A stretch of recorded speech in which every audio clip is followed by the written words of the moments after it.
responsible for developing, this is where the different cellular components come from, okay? Comes from, okay? So the stem cell there, okay? Cellular blood type is for. Okay, but is your lecture yesterday okay? It will not turn on.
Okay, so please settle down. Let's continue. On the 12 out of 84 slides. Okay, so again, talking about the red bone marrow, what is the stem cell there that is responsible for all the four elements? We have the pluripotent stem cells or the hemocytoblasts. And from the hemocytoblasts, it would go to different, precursor na po yung cellular element for each, like we're talking about the erythrocyte stem line, okay, the lymphoid stem line, okay, you have your colony forming unit, right, and then CFUS, okay, that is the precursor of your different granulocytes as well as megakaryocytes. These are committed stem cell line already, okay, when we're talking about CFUS. And then CFUB forming to CFUE, which is a colony-forming unit of the erythrocytes. Okay? And they have the capacity to develop into many different types of cells. And when we talk about embryonic origin, it comes from the mesenchyme. Okay? This is the tissue where almost all of the connective tissues, okay, the blue are lower tissues, dense connective tissues, all of that. They all come from the mesenchyme. Okay? Now let's move our focus to the red blood cells. Red blood cells, anatomically, we look into them, they are biconcave. Okay? Picture na naka-side view. So if we look at it's side view of the cell. It is biconcave, meaning it has a concave surface in the middle, okay, of the red cell. So you can see here, it has a diameter of 7 to 8 micrometer, thickness of about 2.5 millimeter, and again it has an average volume of 90 to 95 cubic per liter. It is strong and flexible, allowing them to deform without rupturing. That's a normal red blood cell. Okay? And as they squeeze through narrow blood capillaries, they lack nucleus. Okay? During the process of its development, the nucleus will be extruded, other organelles, and can neither reproduce nor carry on extensive metabolic activities. Okay? And in its cytosol, okay, cytoplasm of red blood cells, this is where hemoglobin molecule is found. Now, let's go to its physiologic properties. Red blood cells are highly specialized for their oxygen transport function. And they have no nucleus again.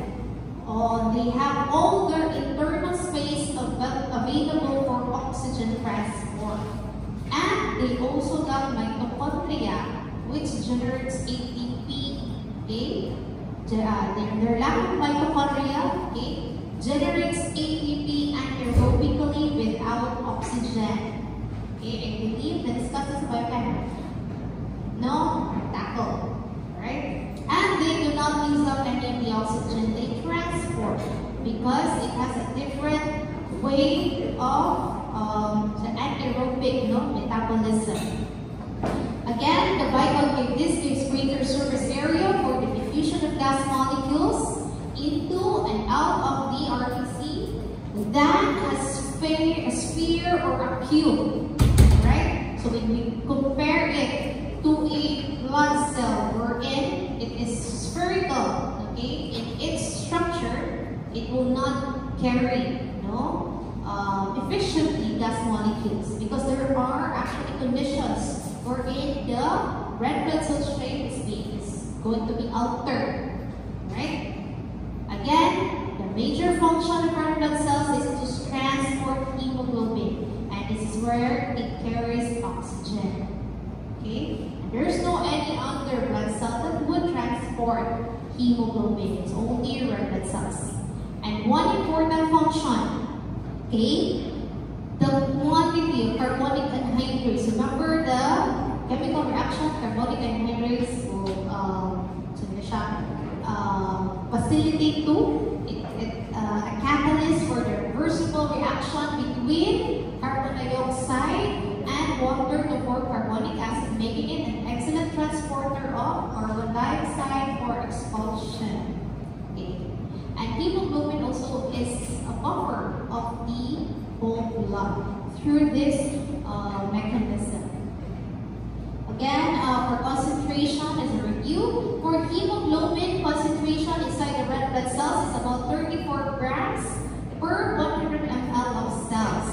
So, if hemoglobin and hematocrit, okay, are normal, then the whole blood contains 15 grams of hemoglobin per 100 ml. Okay?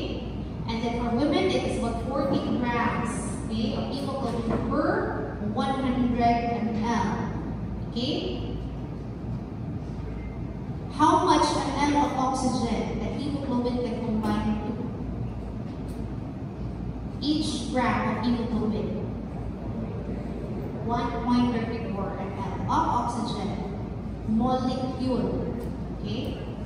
And if it is 100% saturated. Now we go to its life cycle. Red blood cells need only about 90 to 120, 100 to 120 in some textbooks, but average 120 nowadays because of the wear and tear, okay, of their plasma membrane as they go and squeeze into the different tissue capillaries.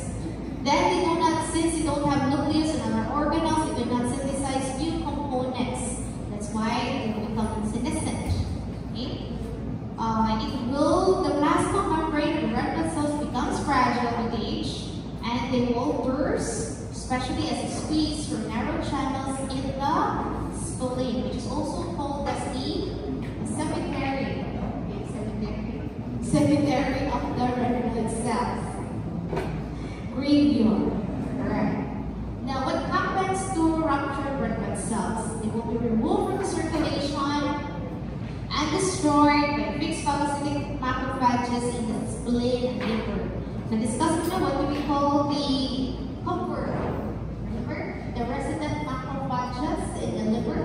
Kupffer cells, how many in the spleen? I forgot. Huh? There are macrophages. What's the name?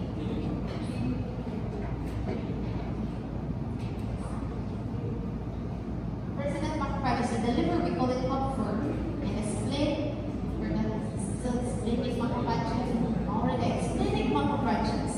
Okay. Now, with the breakdown components, okay, once a red blood cell is being destroyed, it's recycled. Okay, primarily iron is being recycled, and it is used in numerous metabolic processes, including formation of new red blood cells. Okay, let's go to erythropoiesis for now, a specific committed cell line in the production of red blood cells. Okay, what is the primary stimulus for red blood cell production? Hypoxia. Okay, how? Through the what is the hormone? EPO, erythropoietin, that is being synthesized circulating hormone erythropoietin synthesized by the kidney. Okay, so the kidneys 90%, 10% coming from the liver. Okay, through production. So once the cells senses hypoxia, they will produce HIF. Correct. Okay, hypoxia, it is involved. Factor 1. Okay, hypoxia inducible factor 1, HIF-1. Okay, so when there is decreased blood flow, poor blood flow, increase in altitude. Remember, increasing as we ascend in a higher altitude, air becomes thin. Okay, or lesser oxygen. Okay, pulmonary diseases. Okay, when there is inefficient, diffusion of gases. So even if there is high oxygen, remember in respiratory physiology, even if we inhale a lot of oxygen, but if there is a pulmonary disease, ongoing pulmonary disease, it's very common, pneumonia, there will be no or inefficient diffusion of gases, leading to hypoxia, right? Rookies. Right. So it starts again in the bone marrow with a precursor cell called the pro-erythroblasts. This is the precursor cell we view it for the red blood cells, the first one. The pro-erythroblast divides several times, producing cells that begin to synthesize hemoglobin. Okay, where does it start? Okay, the first generation, you have your basophilic erythroblasts, where only small amount of hemoglobin accumulates with high affinity to basic dye. That's why it's called basophilic. And then ultimately, basophil erythroblasts. A cell near the end of the development sequence ejects its nucleus and becomes a reticulocyte we have here. Okay. So loss of the nucleus causes the center of the cell to indent, giving its bicontic shape, producing the distinct bicontic shape of the red blood cell. So what is a reticulocyte? Now, if we do a blood smear, this is how it would look like. Okay, it's a red blood cell with solutionized stain. Okay, inside. In a reticulocyte, okay, it would retain some of the mitochondria, ribosomes, and endoplasmic reticulum. Okay, the reason behind this different were stains. Okay. Granules inside the red blood cell when we do a blood smear. Okay? Now, during this stage, they pass from the bone marrow into the capillaries through the diapedesis. Okay? They squeeze out those tiny holes in the bone marrow. Okay? And they develop into mature red blood cells within 1 to 2 days. So once it will be released into the circulation, accuracy some reticulocytes, and after 1 to 2 days, it will now become mature red blood cells. After the release from the bone marrow, when we say mature reticular cells, you do not see any granules, okay, inside their cytosol. Okay? I hope we're clear at this point. Now, what is the role of cyanocobalamin or vitamin B12 and folic acid? Okay, in the maturation. So we actually need different vitamins in order for the maturation process of the hematopoiesis to take place, properly. That is not the function of vitamin B12 and folic acid. Okay, for the final maturation, because they are used in the synthesis of DNA. There is one particular DNA.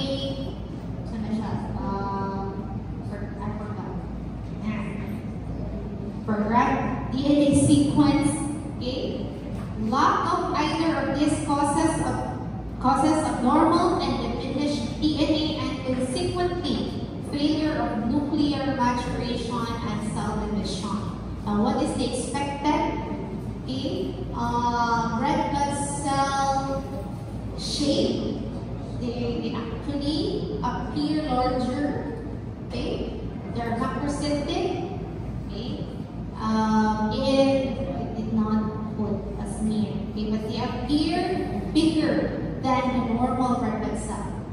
Right?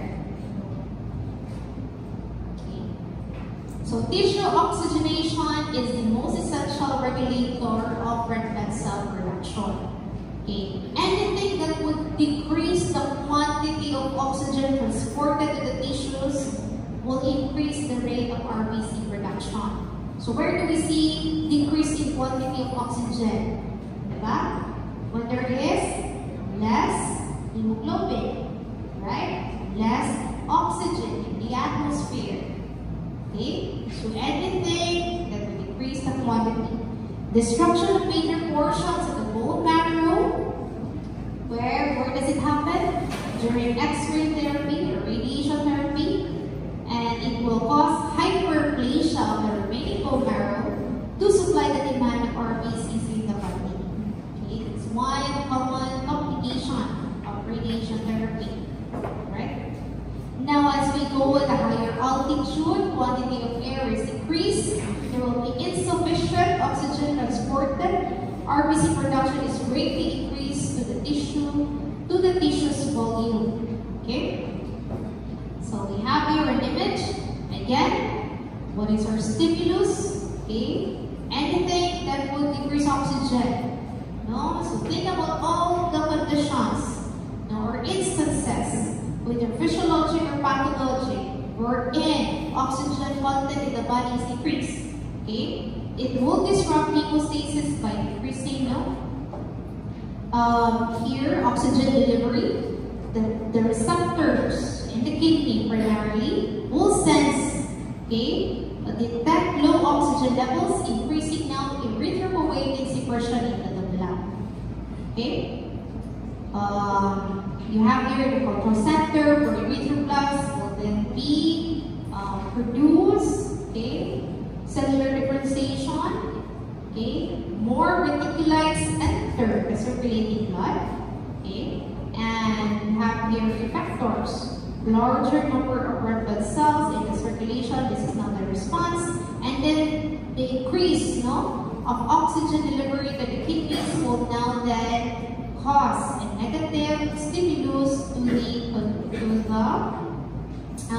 kidneys, to decrease the production of the erythropoietin, because we also don't want a lot of red blood cells circulating. Remember, it will increase the viscosity of the blood. We don't, the blood will be thickened. It will be prone to ischemia, thrombosis. Everything, Muklang.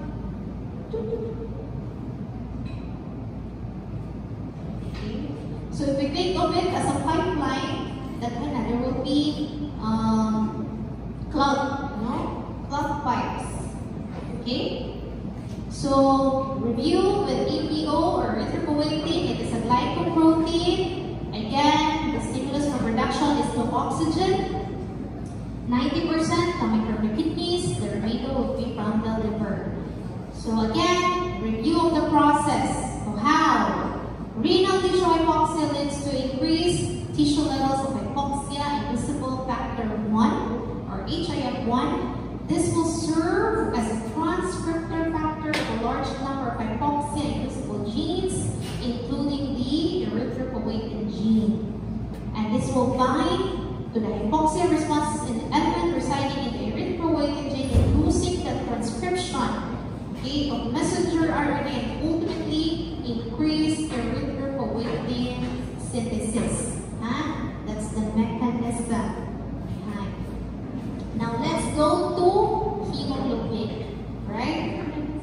So its synthesis begins in the pro-erythroblasts and continues into the reticulocyte stage. That's hemoglobin, a protein binds loosely and reversibly with oxygen. Okay? The hemoglobin chain is composed of heme plus globin. Hemoglobin chain, there are actually 4 components, and one hemoglobin contains contains 4 Fe2+, that is in ferric or ferrous? Ferrous, which can combine to 4 O2 molecules, right? Molecules. So these are the different steps, no, in the hemoglobin synthesis. Okay. So protoporphyrin, okay. Then it is composed of 2 chains.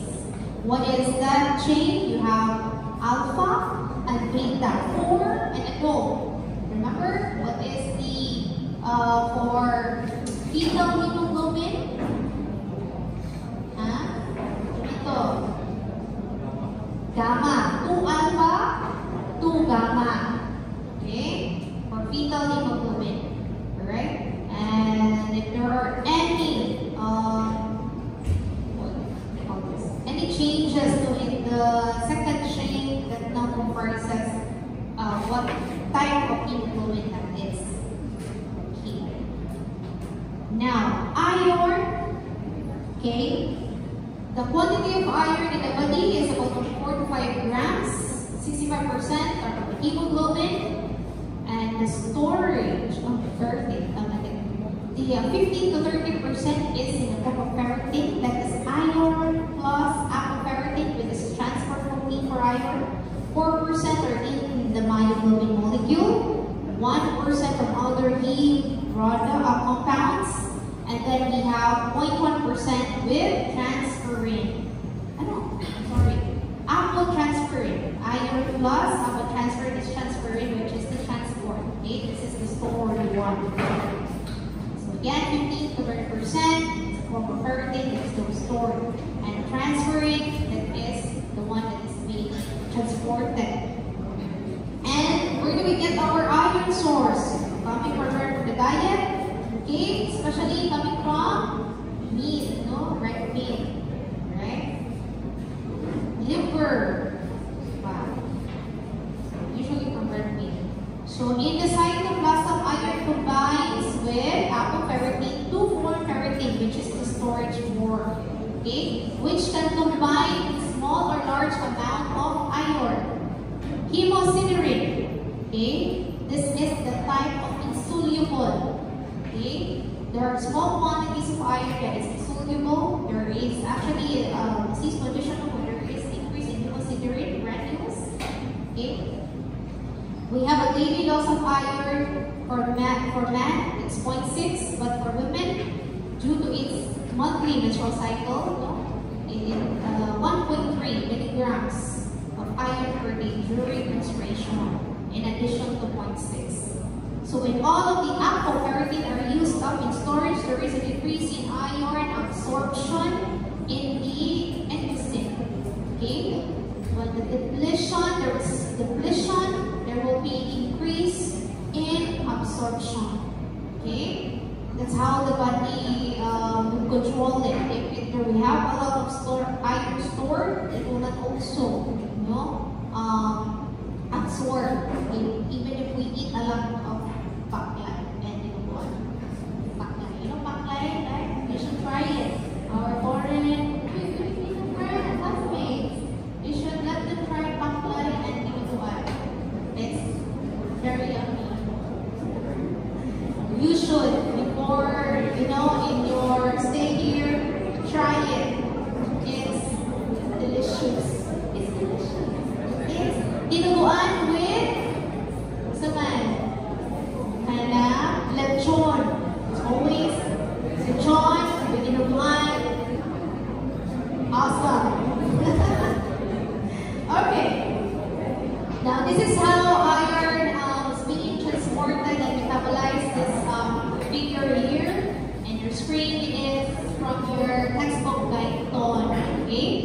So, where do we start?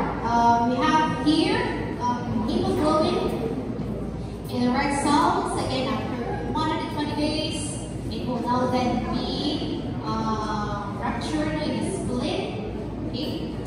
And then, we're here.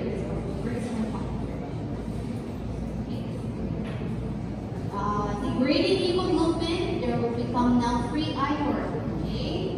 Bilirubin is other components, okay, that will be excreted. Now here we have transferring plus iron, okay, in the plasma. So iron is absorbed in the small intestine, and there's also we can actually as well inject iron. I remember injecting in a pregnant woman during my internship days. I forgot the form.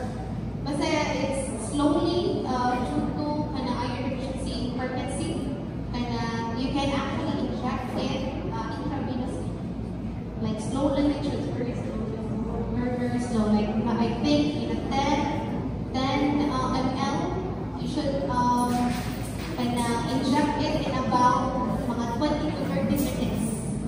So in a slowly.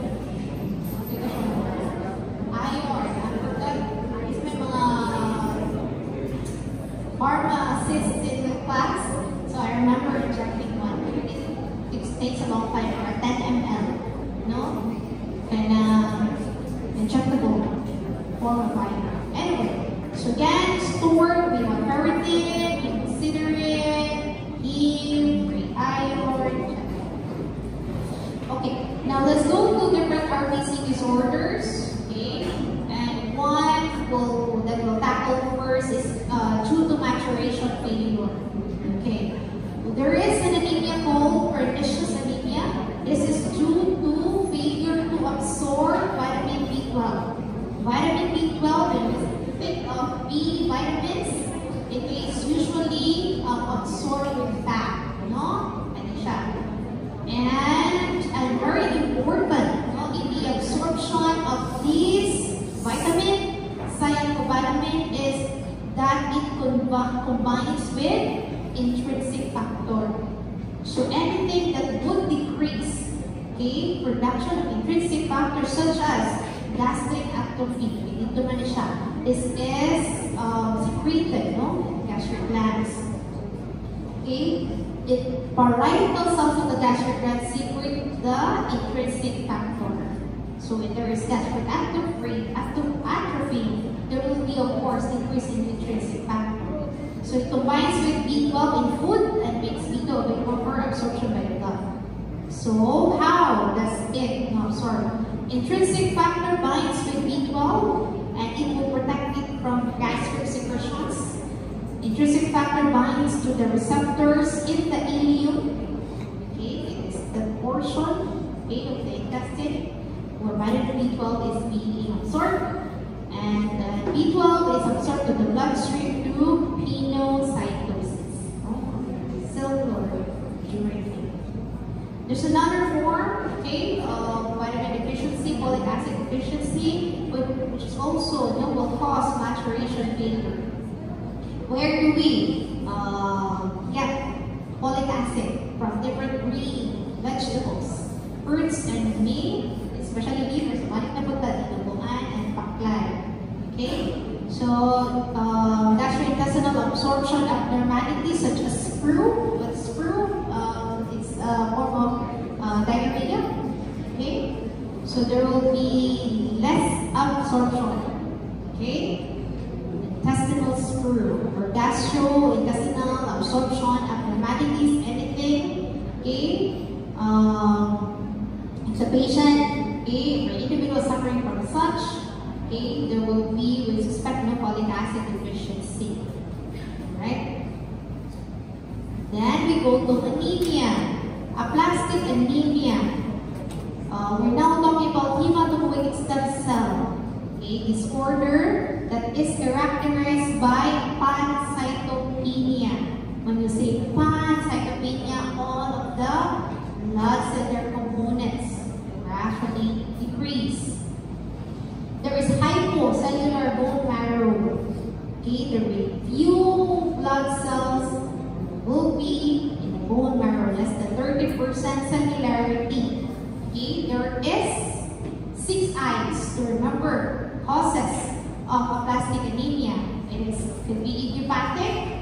ingestion of drugs and chemicals, idiosyncratic, meaning certain drug will cause its as a side effect of certain drugs, irradiation, okay, infections, and as well as inherited. Okay, so those are some causes of 6I's, causes of aplastic anemia. Okay, iron deficiency anemia, very common, especially among females, due to deficiency of iron causing defective heme synthesis. Okay, how does it appear? If this is a normal red blood cell, iron deficiency is actually smaller and more pale. And how do we see it in CBC result? Well, we look into the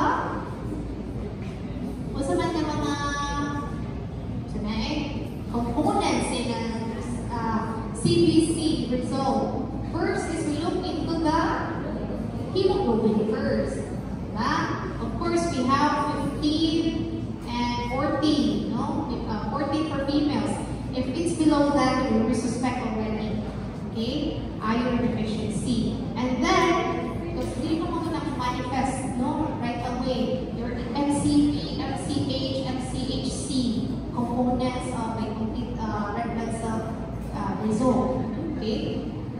When it becomes microcytic, you expect the MCV or microcytic cellular volume. Means cellular volume, tama ba? I've been practicing as medicine for a long time. Volume becomes lesser, okay? And MCH, that's the hemoglobin component, right? Will also decrease, okay? So dietary deficiency is the most common cause of iron deficiency anemia.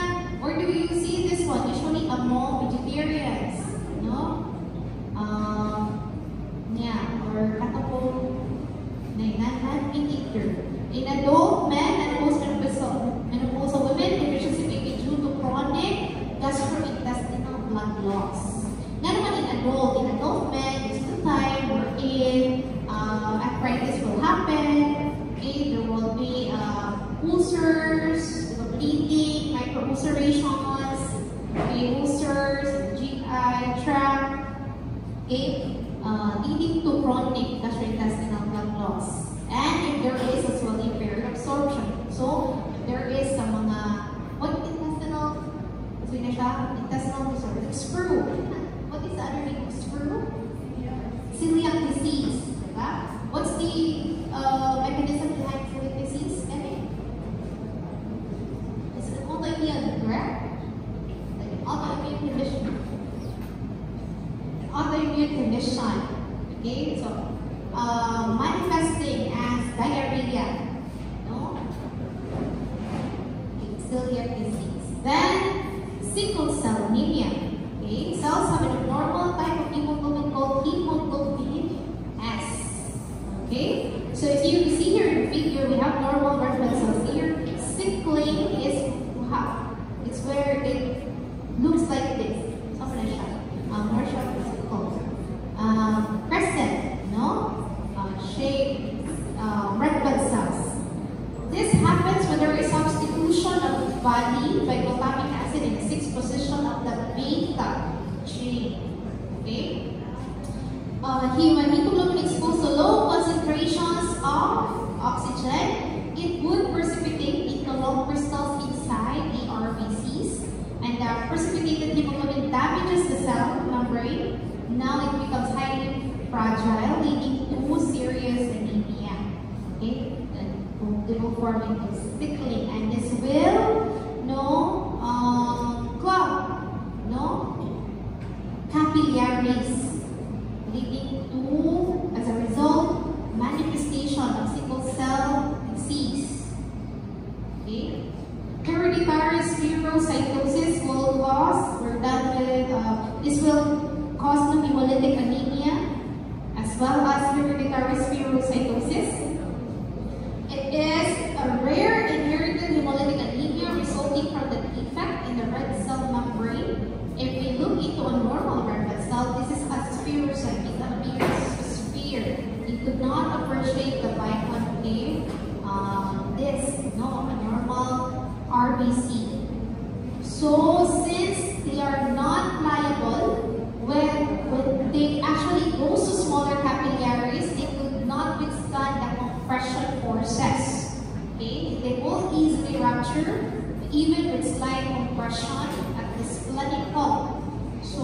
reason why splenomegaly, okay? Those individuals with hereditary spherocytosis will manifest with splenomegaly.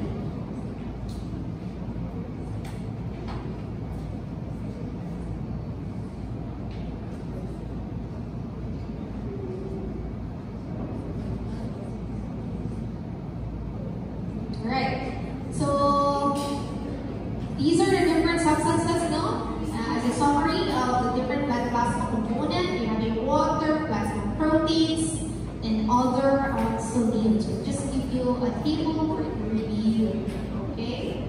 And then we have here the rate of RBC formation for regular marrow equals to the rate of RBC destruction by the macrophages. Okay, let's start here. This is the summary. So we have your different red blood cell death and phagocytosis. Okay, the heme component, and we have the globin component. Right? Globin will be degraded and then becomes different amino acids and reused for protein synthesis. Now for the heme, okay, 1, 2, then we have here the iron, okay, component will now then go back to the liver, could be stored or be transported, recycled for another erythropoiesis in the bone marrow. Biliverdin, okay, this is now the one that is being excreted. Comes bilirubin, goes to the liver, it will be conjugated now, and then be excreted. It goes to the bile, right? In the small intestine, it will be degraded by the intestinal bacteria and will produce urobilinogen, okay? That will now goes to the kidney in the form of urobilin and excreted in the urine, okay? And in the large intestine, it will become stercobilin that will now be excreted by the feces. It's the yellowish, color of the feces. So this is now the ones in the blood and the ones that goes in the bile here. Okay? This is how recycling happens. Okay? Any questions up to this point? Okay, for medtex, kinauna namin or mga non-medtech, double time. Okay, let's test your understanding. Okay, this is not complete yet. Let's see if you were able to get something or analyze certain, vignettes. So we have here a 44-year-old woman, okay, with a history of excessive menstrual bleeding. This is actually very common, and you will be senior terms later on. And menstrual cycles that generally last over 7 days, complaints of increasing fatigue and cold extremities. Right? Laboratory results reveal a hemoglobin concentration of 6 grams. What's the normal again for women? 14. That's like 112. No? Pero if you do donate blood, it needs to be 14 grams. Okay? So in this patient with anemia, which of the following would be reduced? Letter A, arterial PO2. Letter B, dissolved oxygen content. Letter C, okay, oxygen extraction will be decreased. D, or the percent O2 saturation in arterial blood will be decreased. Or letter E, total arterial oxygen content is increased. Okay, what's your answer? Who says it's letter A? Raise your hand. Sige na, let's try that if you'll be able. Let's see if you could analyze these situations. Let's see how your mind works. Who says letter A? No one? Okay. Letter B. Dissolved oxygen content will be reduced in this case. How about oxygen extraction? This pertains to the oxygen extraction of the tissues. Will it be reduced?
we call it menorrhagia.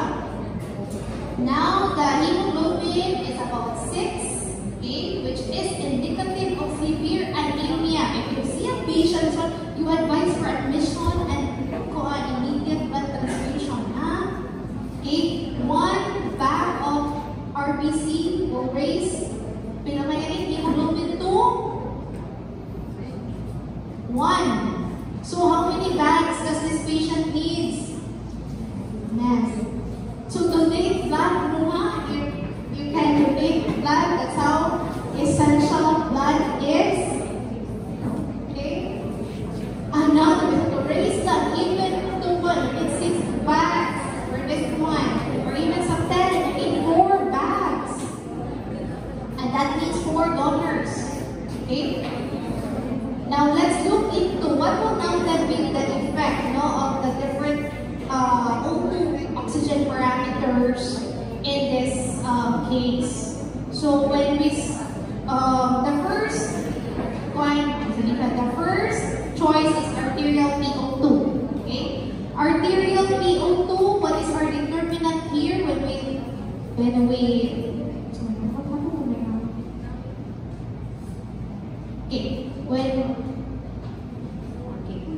So when we talk about arterial PO2, what is our determinants here?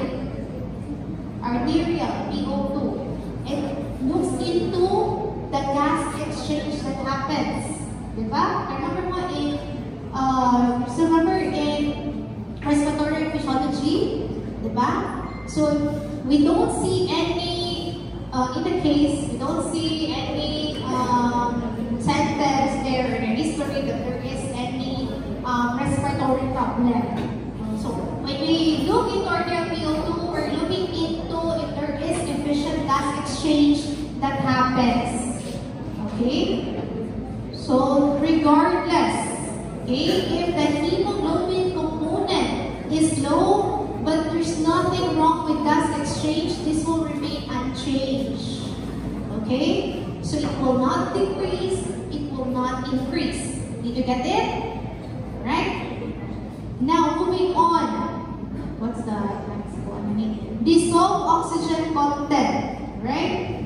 Remember, oxygen is carried in 2 forms. There's dissolved one, and the majority is bound to hemoglobin. Okay?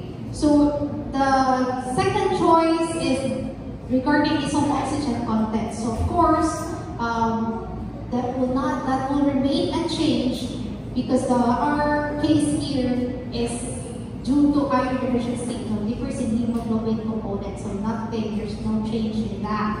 Okay, that will remain the same or unchanged. Okay.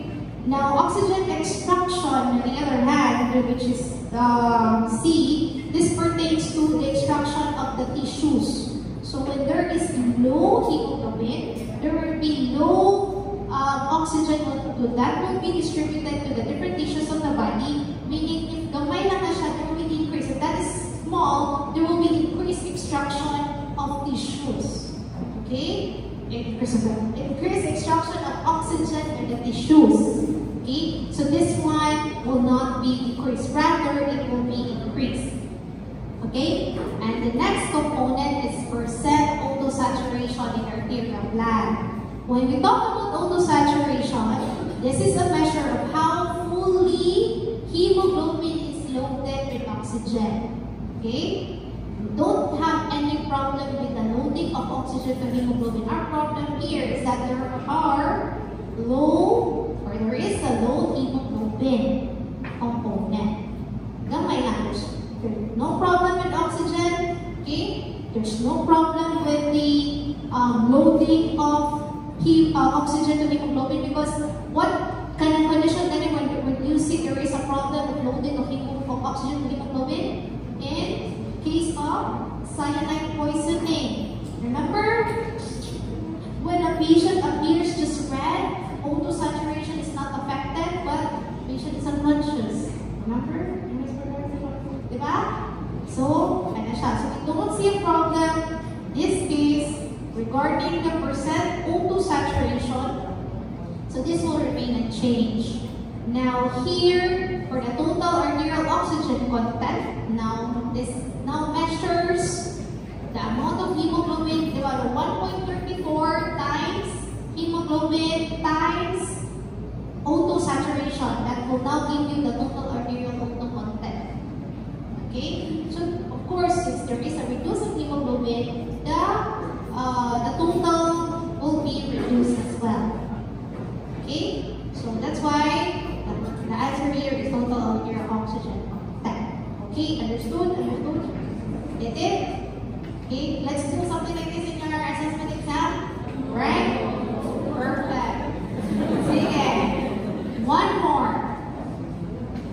A 9-year-old African-American boy is brought to the emergency department by his mother, who states that he was complaining of muscle aches and pain while playing basketball, which became worse whenever he was running up and down the court. She reports that he was sick with fever last week, but she thought he was feeling better, so she let him go to his summer basketball camp. Blood tests show anemia, increased reticulocyte count, and present shaped cells. So, tingnan yung mga keywords, di ba? Okay. Hemoglobin electrophoresis confirms the presence of hemoglobin S. Okay. The primary mechanism for the change in RBC shape during the sickle cell crisis is which of the following? Letter A, a decrease in erythrocyte volume during dehydration. Letter B, a rightward shift in the oxy-hemoglobin association curve of hemoglobin S compared with normal. Letter C, low levels of erythropoietin. Letter D, polymerization of hemoglobin S as it is deoxygenated. Or letter E, the presence of antibodies against red blood cell membrane. Okay. Raise your hand if your answer is letter A. Please sit there. Letter B. Okay, I see some few hands. Alright. Okay, letter C. None. Letter D. D. Okay, so what do you want to raise? That's letter E. Presence of antibodies, that is not antibodies. Every answer will be X negative. So, this should be when you do antibodies against red blood cell membrane. Is that a pathophysical of sickle cell? Wrong. It's automatically wrong now. So, when you do your examination, if you're not sure about the answer, you crash out the sure mo wrong answers. If you're sure this is a wrong answer, you crash it out. Okay? So you're only left with some fear. Okay. So the correct answer is letter B.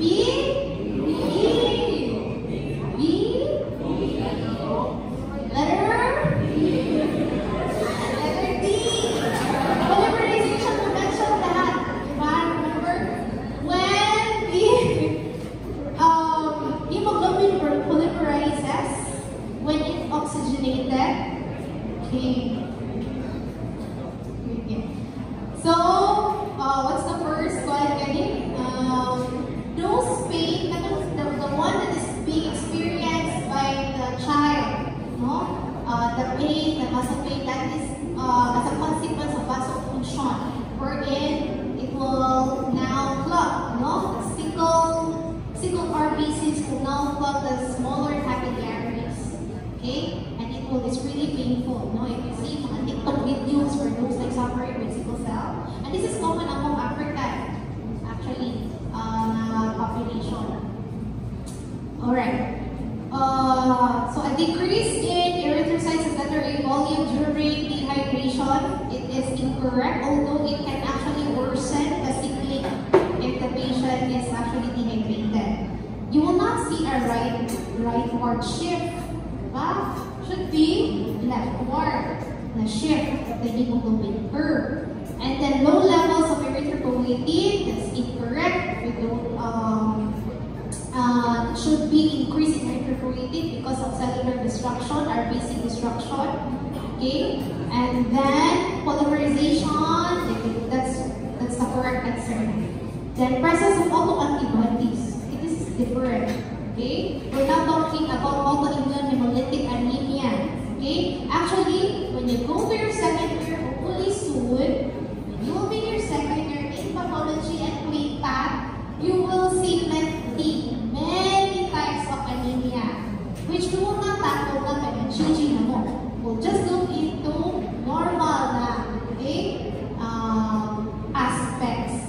Okay, again, sickle cell disease, hemoglobin S polymerizes when deoxygenated. Okay, so the patient is to play basketball, diba? Oxygen is being used up by the body. Okay, distorting now the RBC, they will become crescent shape or sickle shape, leading to vascular occlusion, ischemia, and painful crisis. Alright, let's take a short break before we proceed to hemostasis and bioalkylation. Sige, pre-break sa mo guys. A minute.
but let me answer the assessment. Okay, for the information of everybody, we'll have a quiz after, a small quiz.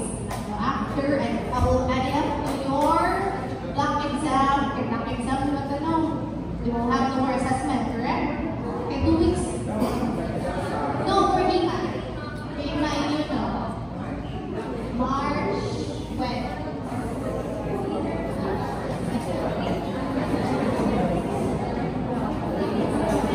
Second week. Okay, so I will add the scores to your assessment. Okay? Alright. So kindly prepare ahead on 4 sheets of paper. I don't care what type of paper that is. For some of us, it is 3.5 inches by 4 inches. Ito, 1.4 sheet. Alright. So let's continue. We'll now talk about hemostasis and blood coagulation. This part now becomes more of a headache, when we're talking about the different coagulation factors and coagulation pathways. So for this chapter, we will define what is hemostasis and its significance, summarize the sequence of hemostasis, explain vascular spasm, describe the platelet blood formation, discuss blood clot formation and reduction, okay?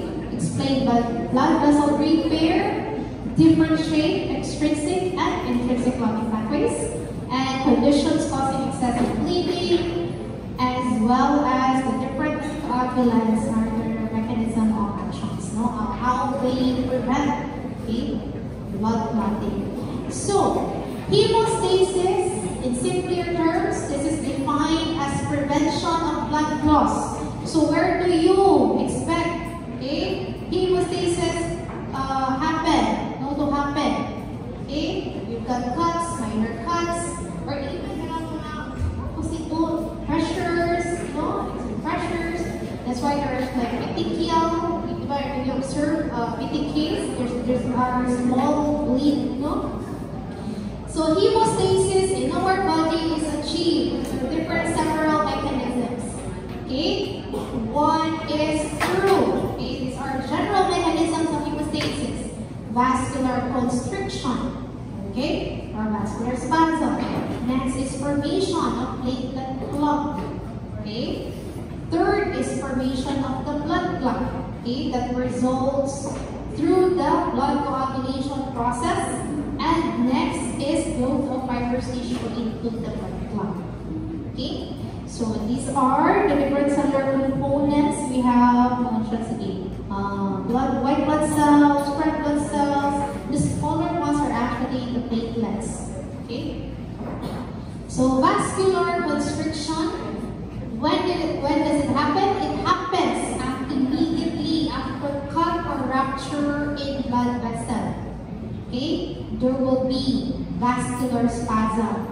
Due to local myogenic spasms of the vessel itself, local autopoid factors that is being released primarily from thromboxane E2 and nervous reflexes. Especially if there is pain, perceived. When an individual is pain reflex, will cause spasm that can last for many minutes or even hours. When this is actually even extensive. Vessel rupture. So the spasm is actually temporary. It will buy time for platelet blood formation and coagulation to stabilize into the site of injury. Moving on. Formation of the platelet clots. So the one pointed here with arrows are the different platelets.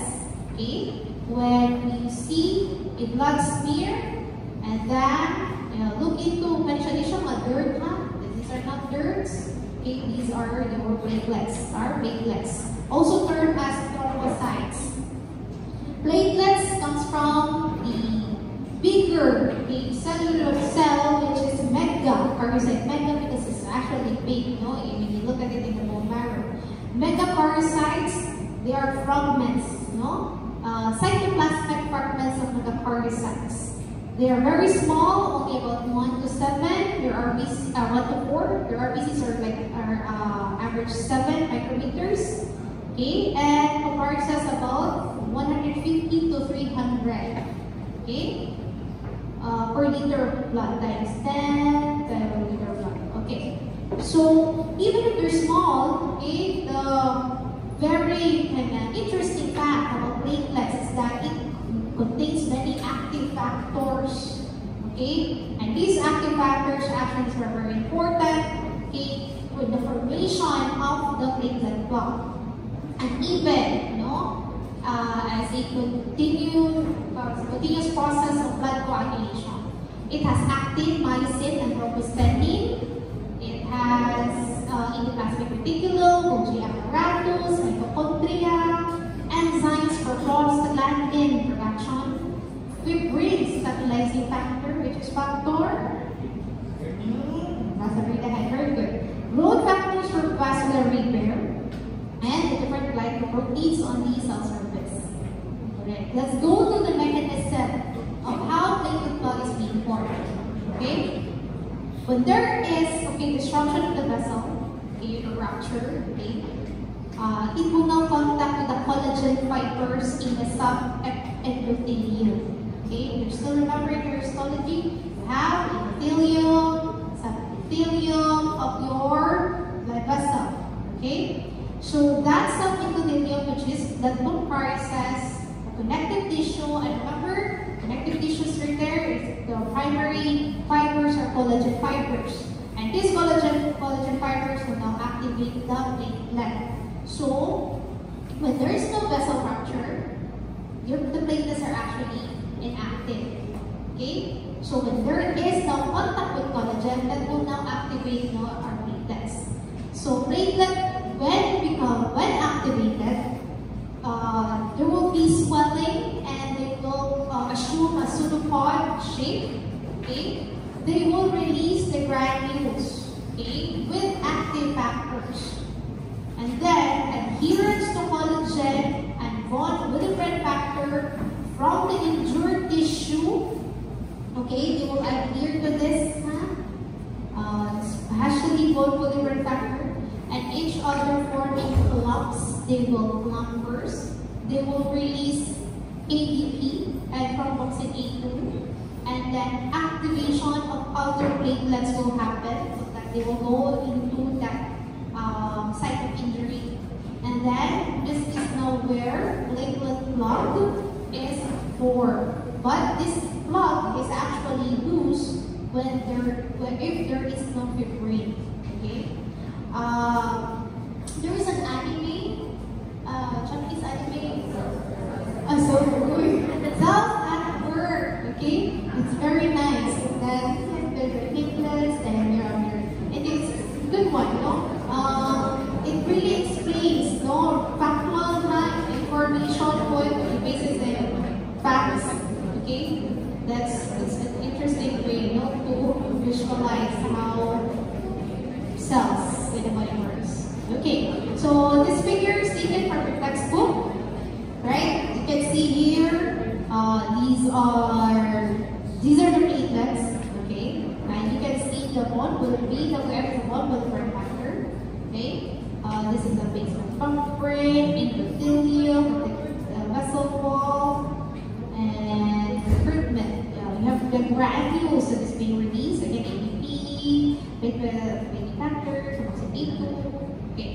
So endothelium injury and exposure to vascular extracellular matrix facilitates platelet adhesions and activation, which changes their shape and causes release of adenosine diphosphate, thromboxane A2, and platelet activating factor.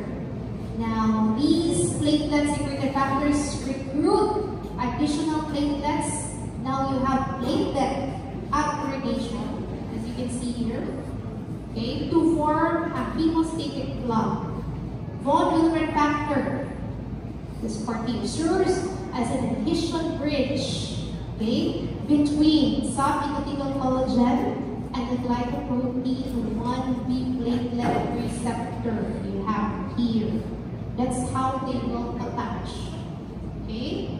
Because, why is this important? If there is actually a problem with the molecular factor condition index. Nerds will get those we didn't know what is not here textbooks or what happened. So good to know. Okay, we're not sure your syndrome, we're in what happens. This one is deficient. Okay? We're not going to witness the molecular factor, molecular disease, right? There is a problem with this. So what do you expect in this patient? You will be bleeding disorders. Okay? So you will suspect, no? Those kind of mga conditions, those molecular disease, and we're not so here. When you look into the CBC count, and there's no problem with the blood count, there's no problem with the clotting factors. Okay? That's the time we investigate for this mga rare, okay, conditions. Because this is also possible. When there's the platelet count is normal, but why is my patient still bleeding? Okay? Those are other reasons. Why? Okay? Moving forward. So blood coagulation now. Move forward. There's already platelet in the ruptured vessel. So it begins 15 to 20 seconds to 1 minute after vascular damage. Okay? I think this is the one that you will do in the lab. Okay? Bleeding time, clotting time. Initiated by release of active factors from the injured vessel wall. Okay? Activated platelets and blood proteins that adhere to the damaged vessel wall. So if the vessel opening is not too large, okay, just a minor cut, in 3 to 6 minutes the bleeding will stop. Alright? And in about 20 minutes, there will be clot retraction. Okay? We will explain that process further later. So you have here a figure for the clotting process in a traumatized blood vessel. So again, you have there platelet glutamate, the fibrin now appears, fibrin now forms the blood, and then the blood will retract. Okay. So fibrous organization or dissolution, okay, of the blood clot. Okay, fibrous organization. This happens when fibroblasts, will actually migrate to the side, and they will form now connective tissue. Okay, remember your knowledge of histology. Relate talaga kagaya subject yung mamit niya. So connective tissues, one of the preponderant cells in the connective tissues is fibroblasts. Diba? Now these fibroblasts now form, okay, in about 1 to 2 weeks. Okay, usually with clots are formed on the walls of the vessel. Okay, they will form there.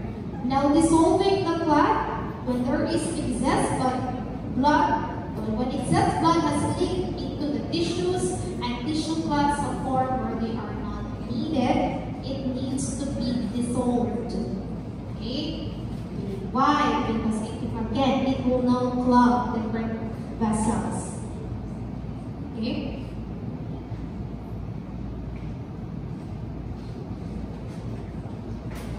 Alright. So here is another image.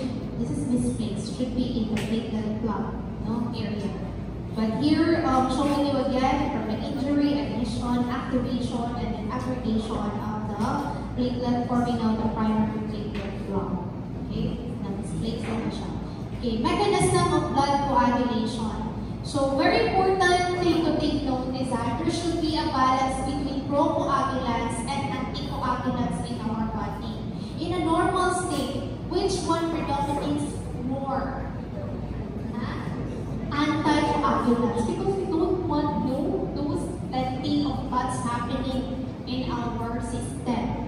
Okay? Remember, when there is clot, there will be blockage. When there is blockage, there will be no blood flow. If there's no blood flow, there will be ischemia, eventually leading to necrosis. Necrosis is when there is tissue death already. Right? And we don't want to happen. So in a normal state, anticoagulative properties of our body predominates. Okay? And there should be a balanced food. Because when like minor, like when we bump our doing our daily activities, no minor trauma, we don't see it externally, but internally, minor ruptures or vessels happens every day. Okay, and we need procoagulant properties in order to not have excessive bleeding internally. Right? You understand? Now, let's have this one. Okay, so how this coagulation happens? It happens upon activation of the prothrombin activator complex. Okay, this is initiated by vessel or the blood injury. Okay, depending on what pathway are we talking about. Okay, then conversion of prothrombin to thrombin and conversion of fibrinogen to fibrin. When you see ganyan mga ogen in its the end of the word, meaning it's compact, inactive, right? So fibrin fibers. The fibrin fibers will form a mesh, of blood cells and plasma, forming a clot. Right? Okay. Now the rate limiting factor is step 1. And what is the step 1 of blood clotting process? Okay, this is the formation of the prothrombin activator. Okay, in this portion. Okay, so calcium, if you can see in different processes, this is actually very important. No, ion. Okay, utilized during the process, the coagulation process.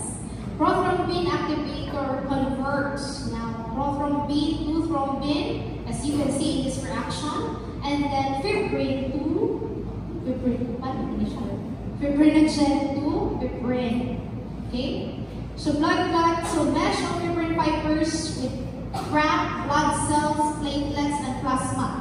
Well, that's the components now of blood clot. Now, clot retraction serum. This is about 60 minutes after clot formation. All the fluid is expressed out, no? And we call it serum, not plasma. Okay? Because the clotting factors are being used up. In plasma, present factors, the clotting factors also present. Okay? For Medlex, this is what we get when we use red tap na mga tubes. Okay? And plasma, when you use any tubes with anticoagulant. Right? So, platelets are essential for retraction and pulling together the edges of the broken vessels. Okay? Again, remember the rate limiting factor in causing blood coagulation. Kanigit siya. The formation of the prothrombin activator. Now, so again, how does coagulation takes place or initiated? Again, when there is trauma, the vascular wall and adjacent tissues. When there is trauma, the blood itself. Okay? Contact of blood with collagen and damage endothelium. So there are two pathways for prothrombin activator formation, intrinsic and extrinsic pathway. Okay? Disseminated intravascular membrane space na siya. Okay, never mind that. Okay, in a later part na. So in your textbook, you can see a table there containing the different clotting factors in blood and their synonyms. And it's important to know, right, what the synonym of each clotting factor is.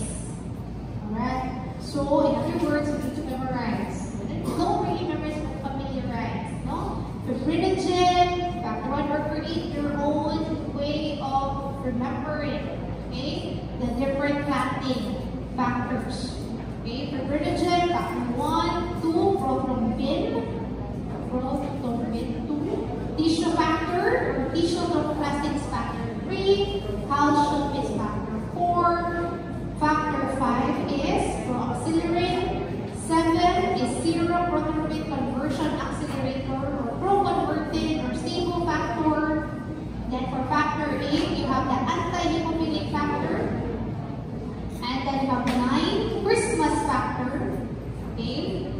critical one asked during examinations. Maybe even in board exams. Christmas factor 9 is also called as the endowment process. Okay? That will be asked even in board exams. Christmas factor. I think it's factor 8 because 8 is A. Factor 10 is tumor. 11 is plasma chromatoplasty or PPA, as I said it. 12 is Leishman. 13 is representative factor, prickly cream, high molecular weight, pinicogen, and platelets. Okay? Coagulation cascade and simpler way of presenting it. You have your intrinsic and intrinsic, and the different factors that is involved in each of the pathways.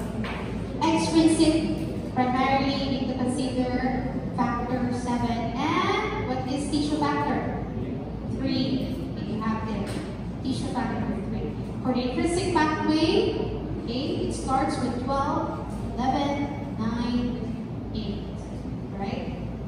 And then it goes here to a common pathway, okay, which is factor 10 that converts now from main to the main and then forming out the stable fibrin clot. Okay, so let's move to intrinsic pathway. In this initiated, okay, we say extrinsic when there is injured vascular wall or extravascular tissues that come in contact with the blood. Okay, so vessel rupture.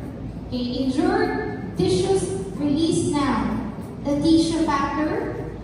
This tissue factor activates factor 7. When you say smaller 8, that means it's already activated. Huh? So activates factor 7. Okay? And then you have here a series of events. Now factor 7A will activate factor 10. Now going to, when you understand it's now going through common pathway. So extrinsic pathway is easier, you know, compared to the intrinsic pathway. Okay, common pathway naman. Remember, it's the common pathway. Then you just start from there. Okay, common meaning it's common to both intrinsic and extrinsic. So 10 to 10A, again, remember how the calcium is always there. Then you have factor 5, platelet phospholipids. Platelet phospholipids, remember this is important. So platelet is actually important in the formation, okay, of a stable fibrin clot. Now for intrinsic pathway, okay, starts with drawn to the blood or contact of blood with collagen, right? Dili kinahanglan, that is clearly there is rupture. More steps in cascade and that's lower than extrinsic pathway. All coagulation factors are in the blood. It's being used to have here blood trauma, so factor 12. So this becomes activated, okay, in order to activate factor 11. It needs high molecular weight pinicogen and 3 free, okay, to activate. Now activated 11 will activate factor 9 together with calcium, and activated factor 9, right? Will now activate, okay, factor 10. Okay, you have here with factor, activated factor 8, okay, and then calcium. Calcium again siya. Calcium is way in every step, okay? Alright, factor 8 is the anti-hemophilic factor, which you have here. Okay, very important. Okay, for this step to proceed. Okay? Then, necessary for all but first, except the first two. No, you can see calcium is being utilized. And then, this calcium now, no, in tubes like citrate or oxalated tubes, okay? The blue top, okay? This will not prevent clotting, no? They remove actually calcium there. So if you remove calcium, clotting will not actually happen, the clotting process.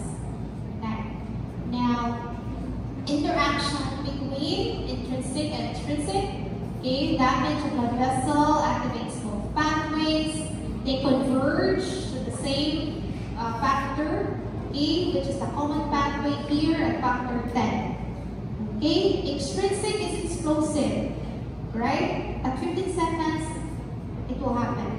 Intrinsic is lower. It will commence at in about 1 to 6 minutes. Okay?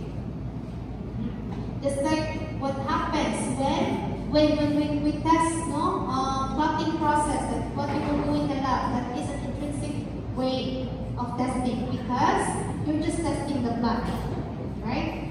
There is no rupture when blood comes in contact with glass. Okay? Now, how does blood clotting is being prevented in the body? It's through different factors, no? In the endothelial factors, this is one very important. A smooth endothelium will not initiate any clotting to happen. Smoothness of the endothelial surface, okay? The glycokylates, okay? Mucopolysaccharides repels platelets and clotting factors and thrombomodulin. These substances are bound to endothelial membrane. It binds to thrombin. And this will activate protein C, which is an inhibitor of factor 5 and factor 8. Okay? Meaning it will prevent the intrinsic pathway of coagulation. Okay? These two substances. Okay? Blood anticoagulants. Okay? You have fibrin fibers that absorbs 85 to 90% of the thrombic clot formation. Okay, they will prevent excessive clot growth.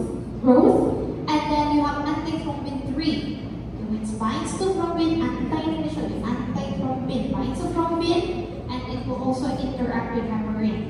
Heparin now, which can also be given exogenously, normally very low concentration in the blood, right? It is a polysaccharide produced by the basophil of mast cells. Okay, in the lung, in the capillaries, they have plenty there, mast cells. Okay, increases potency of antithrombin 3.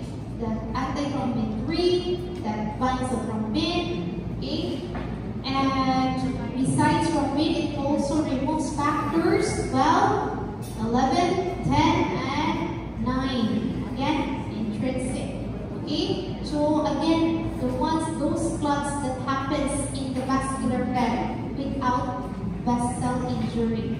So it is a very clinical importance in blood clotting. Now, lysis of blood clot, plasmin. It is a very strong proteolytic enzyme that cleaves the fibrin. Remember, when the clot forms, there will be a fibrin strands. It will clear fibrin and other clotting factors. And it is the precursor substance for plasmin, or the inactive form is plasminogen. Plasmin is activated by tissue plasminogen activator that is released from the injured tissues 1 to 2 days after clot formation. Okay, this will also help us not to have excessive clotting. Okay, that's it. That's the general mechanisms in the clotting process. So again, let's go back. In the formation of platelet clot, you have their primary hemostasis. Okay? When we go down to the different coagulation process, this is what we refer to as secondary hemostasis. Okay? So let's review. Formation. Our goal here is the formation of platelet clot. Okay? So platelet activation happens when there is vessel injury, exposure of those collagen and bone factors in the endothelium. Okay, activated platelets which releases different factors. The thromboxane A2 here, ADP, that's responsible for platelet aggregation, collagen, GP51, alpha granules, dense granules, okay, alpha granules for adhesion, okay, dense granules for further platelet activation, and then different polyphosphates. We also have fibrinogen here, fatal clot condition. Now, for secondary hemostasis, again, depending on what is the start of injury, if there is a vessel wall injury, again, we go to extrinsic pathway. If there is none, it's only in the blood. Okay, this is intrinsic pathway. And again, remember the different, okay,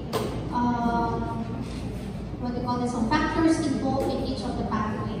And as it commences the common pathway leading to activation of thrombin that activates fibrinogen to form sodium fibrin. Okay, it will cause link, and then it will now then be lyse. The clot will be lyse after 1 to 2 days by the tissue plasminogen activator activating plasminogen to plasmin, and then it will now cut those fibrin, okay, creating fibrin degradation products and the diapers. Okay, this is a measure. This is used clinically. Okay, if we suspect any DICs, specific interglomerular disseminated intravascular coagulation taking place in the body, how to measure? We look into blue diapers. Okay, because disseminated intravascular coagulation happens when the body is clotting and lysing the clot at the same time. There's clotting and declotting. Just like say declotting, no? That happens at the same time in the body. Excessive. So conditions that will cause excessive bleeding. We have here at first vitamin K deficiency and liver disease. Why? What is the importance of vitamin K? It is here. It is an important cofactor for the synthesis, okay, of factors 9, 9, 10, 7, 9, no? 9, 10, 7, 9. Oh, 9, 10, 7, 9. Synthesis of prothrombin and all these factors and protein C, okay? It is produced by intestinal bacteria and absorbed in blood with fats. Okay? So how do we absorb fats, Dani? With the use of the bile, right? Liver insufficiency or lack of vitamin K, like in intestinal disease, bile obstruction. Okay? And in neonates wherein the liver is still immature, doesn't function good, and there's still no gut bacteria is still forming, right? That's why in neonates, in newborns, they are actually injected with vitamin K. That's part of the so in nurses, who's nurses here? And neonatal care, right? Sige. So anything that affects the liver, that's why alcoholics, that's why patients that are suffering from liver cirrhosis will also manifest with excessive bleeding, okay? Because of this, right? Liver disease. Okay. Now, hemophilia. Okay, factor 8, genetically related disease. No, it is in X chromosome. Okay, X chromosome related disease. So, asa man siya affecting the males, right? 85% of cases there is deficiency of factor 8. Okay, we call it hemophilia A or classic hemophilia. In 15% of cases, this is now factor 9. We call it Christmas disease, causing soft tissue injury. Okay, I was actually surprised when I was able to see one case of hemophilia A. It's very rare, okay? But I was able to encounter one. Anyway, various degrees of disease severity, again, because it has a genetic component, depending on the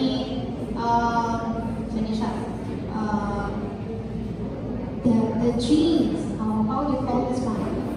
How it manifested. Okay? So there will be prolonged bleeding from larger vessels after injury, and you have here recombinant factor VIII injection after injury. Okay? So this is actually very expensive. I don't know if you know one. Like 8 to 10,000. I'm not sure, but there is a non-government organization who is actually providing recombinant factor VIII injection for those individuals. So that's how I know about this. They have the group that they're actually given, they're an NGO who's giving this medication or therapy. Okay. Then we have thrombocytopenia, bleeding from small venules and capillaries. Thrombocytopenic purpura, or it looks like the blotchy skin. And no symptoms unless platelet count will be less than 50. Our normal count is 150 to 300. Okay? And this is now, at 10, it becomes lethal already. So it could be idiopathic or autoimmune, iatrogenic, due to bone marrow suppressing drugs such as chemotherapy. Okay? Now, thrombi and emboli. Thrombus is an abnormal clot in blood vessel. Okay? Embolus is a freely flowing thrombus, or when a thrombus, actually travels from its original area and it travels to other areas of the body, it becomes now an embolus. Okay? What is the cause, of this thrombus to happen? When there is roughened endothelial surface, such as arteriosclerosis or even atherosclerosis. The reason why we really need to manage patients with dyslipidemia. Okay? And when in diabetes, where there is increased viscosity in the blood, infection or trauma. Slow blood flow, blood stasis, prolonged sitting, prolonged immobility. Okay? That's why in ICU individuals, it's like 15 minutes for nurses, please to the side, and then back up and then face the side. Okay? Hypercoagulability. Where does it happen? Physiologically, among pregnant individuals, unfortunately, when we got pregnant females, our blood becomes hypercoagulable, right? If you're taking oral contraceptive pills, that's also one. Okay? Cancer-related or genetic conditions. Then we have femoral venous thrombosis or massive pulmonary embolism. This happens to occlusion of both pulmonary arteries, causing immediate death. When this happens, nothing we can do about it. So therapy, we actually have IPA or streptokinase for this. Then the IC, initiated by massive tissue damage. Wherein tissue factors are actually released, causing coagulation cascade to happen, and then sepsis, and there is endotoxin, in some bacteria that's causing DIC, intensive coagulation. Now we go to treatment and prevention of thromboembolic conditions. One very common, that we give is heparin. It has an immediate action, but it is given for injection. It has a short duration of anticoagulant effect. Only persists 2 hours. We have warfarin or warfarin that will inhibit vitamin A epoxide complex 1, inhibit reactivation of vitamin K in the liver. So deactivate the vitamin K, it will decrease the effectiveness of prothrombin and factor, those vitamin K dependent factors, 7, 11, 10. And it will last longer compared to heparin. Now let's go to blood coagulation test. You have different tests that I think you also perform in the laboratory. Bleeding time, clotting time, prothrombin time. Bleeding time, okay, the needle prick it, no? Figurative, and it is normally 1 to 6 minutes. Then clotting time, through blood collection in glass tube, inverted every 30 seconds, wait until it clots, usually 6 minutes.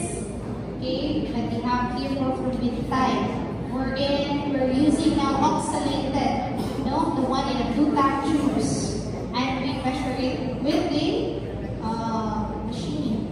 Okay, usually 12 seconds. Okay, but it needs to be reported using the International Normalized Ratio (INR). Okay, this is a standard reporting of prothrombin time. Okay, because it will vary on the every machines. Alright? So, kailangan ko ba siya i-confirm? Okay. Let's see. Okay, let's test your understanding. Do you have any questions at this point? Okay. Remember, what are the different when you study blood coagulation, especially the different clotting pathways, you need to remember what are the different instances that will initiate the clotting process to happen, whether it's intrinsic or extrinsic pathway of coagulation. Okay? Right. Let's see. A 61-year-old man presents to his family physician with chief complaint of frequent diarrhea, accompanied by weight loss. Okay? He reports a tendency to bruise easily, and laboratory data revealed a prothrombin time of 19 seconds, meaning it's prolonged. The bruising and prolonged PT can be explained by a decrease in which of the following vitamins. Okay? So what's the answer? Very easy. Vitamin, letter E, or vitamin K. That's the only vitamin you need to remember when talking about coagulation. Right? In those cases. And then, what happens in this case? Since there is a frequent diarrhea, remember how vitamin K is being absorbed? So siya chief complaint of diarrhea, like that. So, let's review again. Role of vitamin K is essential for gamma carboxylation, okay, of the 1972, 9-10-7-2, and protein C.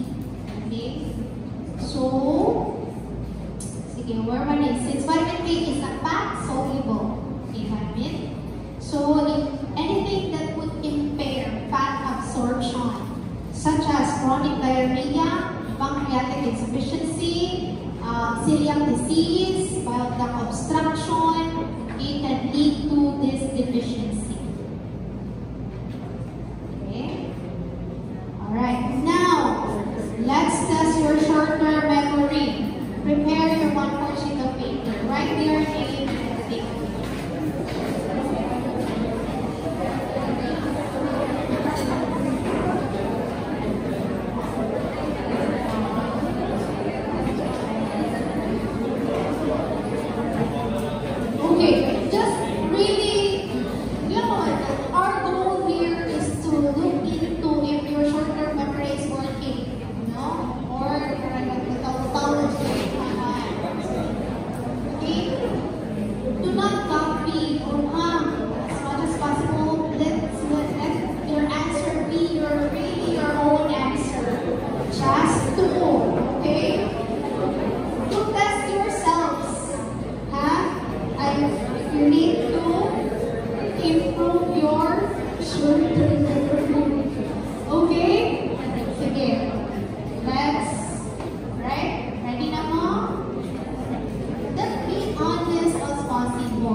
need to read ahead before coming to lectures because it will not make sense.